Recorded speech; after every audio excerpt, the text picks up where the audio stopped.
You're watching DD India News Hour. I'm Ramesh Ramachandran. It's election day in the United Kingdom. Polls will open at 0600 GMT. The opposition Labour Party looks set to take power for the first time in 14 years. Ollie Barrett reports from London.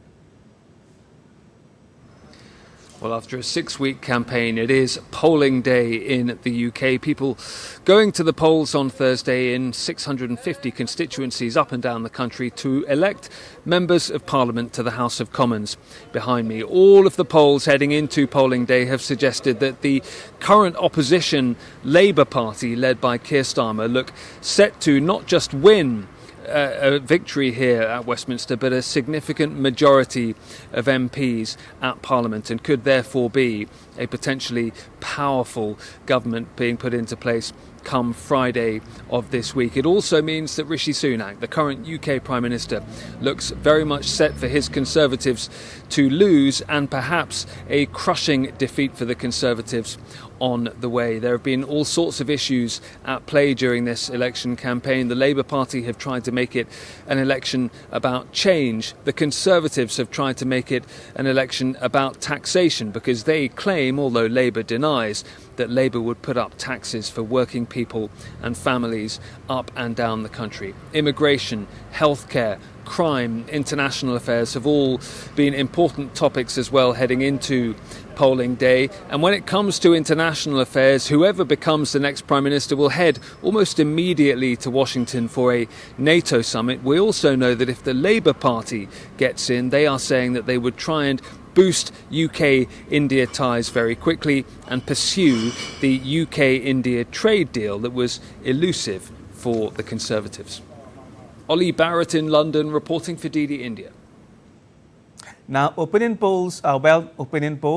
This time, they are suggesting a loss for UK's Conservative Party and projecting a big win for Labour for the first time in 14 years.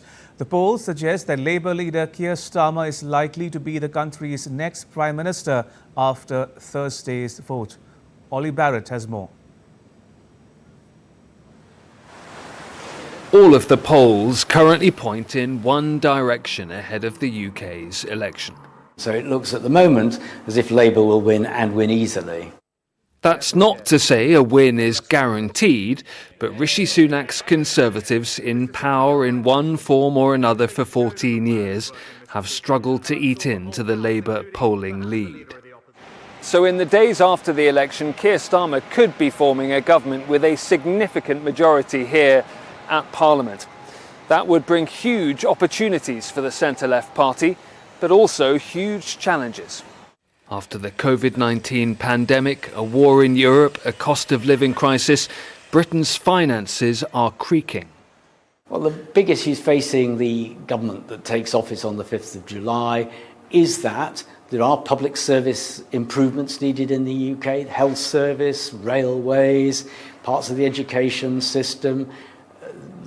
Economic growth in the UK has been sluggish all the way back to 2008, in fact.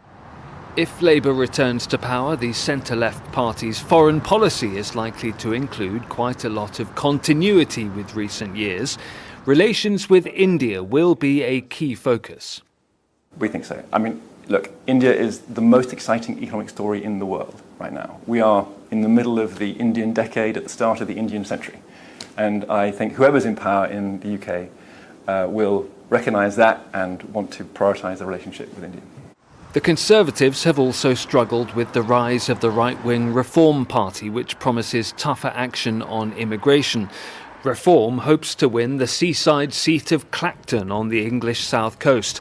Whatever happens there and elsewhere, it's already clear the makeup of the House of Commons will be very different.